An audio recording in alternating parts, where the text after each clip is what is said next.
नमस्कार, आप देख रहे हैं न्यूज डीएनए इंडिया। अब होगा खबरों का DNA. Sir thank you so much. Sir ये मेरा पहला पैरालंपिक था और मैं बचपन से 20 शस्त्रचिकित्सा ले चुका हूँ मेरे पैर पे और मेरे स्पाइन पे। तो इस बार तो मेडल तो ज़रूर नहीं लेके आए, पर काफ़ी अच्छा परफॉर्मेंस था।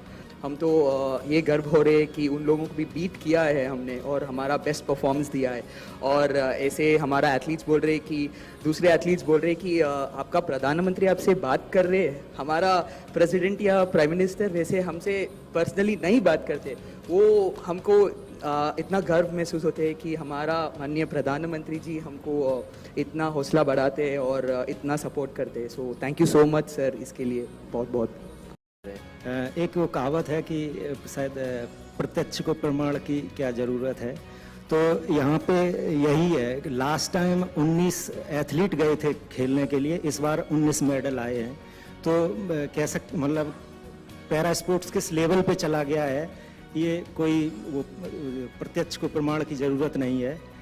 और सर मैं ये पूछना चाहूँगा सर आपसे, जैसे हम लोग बड़ा एक्साइटेड रहते हैं, जैसे आपसे मिलने के लिए थोड़ा नर्वस भी थे, एक्साइटमेंट भी रहता है।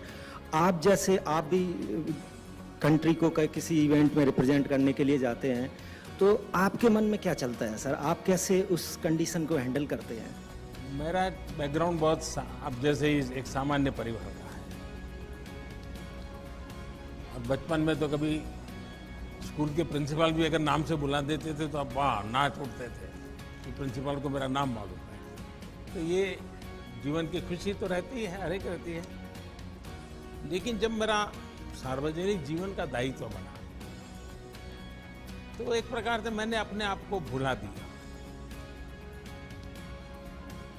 मुझे कभी ये कोई नरेंद्र मोदी या कोई गांव से आया हुआ इंसान कुछ सब दिमाग से निकाल दिया।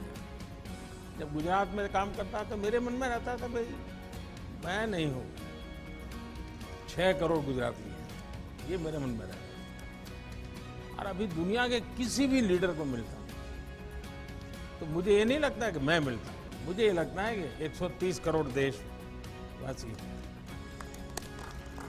और उसके कारण मुझे कभी इंफीरियरिटी नहीं होता है, कोई बड़ा एक्साइटमेंट भी नहीं होता है।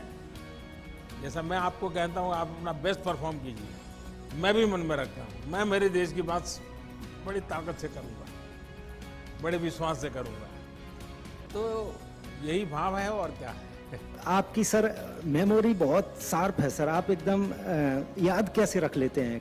जब आप इन्वॉल्व हो जाते हैं ना तो फिर आपको याद नहीं रखना पड़ता है। जैसे मैं देखता हूँ आपके कई खिलाड़ी हैं जिनके पूरी परिवार से मैं जुड़ गया, परिवार के हर व्यक्ति से बात कर ली हो, उनके परिवारजनों के विषय में पूछ लिया है, उनके प्योर परिवार के जीवन में कभी कोई बीमार हो गया ये हुआ, तो एक प्रकार से जिसको कहें अपनापन हो जाता है, तो उसका एक आनंद अलग होता है, फिर आपको याद नहीं रखना पड़ता है।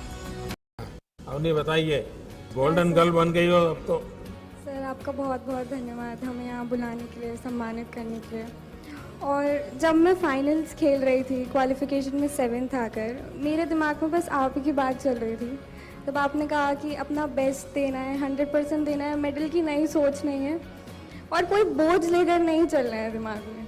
तो मैंने बस वही सोचा, मैंने बस अपना बेस्ट दिया, अपने प्रोसेस पर ध्यान दिया और मेडल तो अपने आप हो गया, उसका कुछ नहीं। मेरे मन में ये सवाल था कि जब गोल्ड मेडल मिल गया तो किसी को भी बहुत हो गया, अब क्या है, जिंदगी में कमा लिया। लेकिन उसके बाद भी खेल में तुम इतनी डटी रही और ब्रॉन्ज लेकर के रही, ये सब है ना कैसे?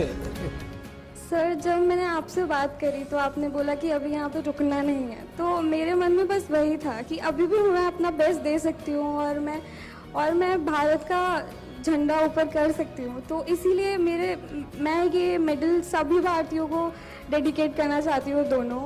और मैं आप बहुत थैंकफुल हूँ कि आपने इतना सपोर्ट किया, और अगर आप ऐसे आपका आशीर्वाद है मेरे साथ और सारे एथलीट्स के साथ, तो हम अगले कई डेकेड्स तक बहुत ही अच्छा प्रदर्शन करते रहेंगे।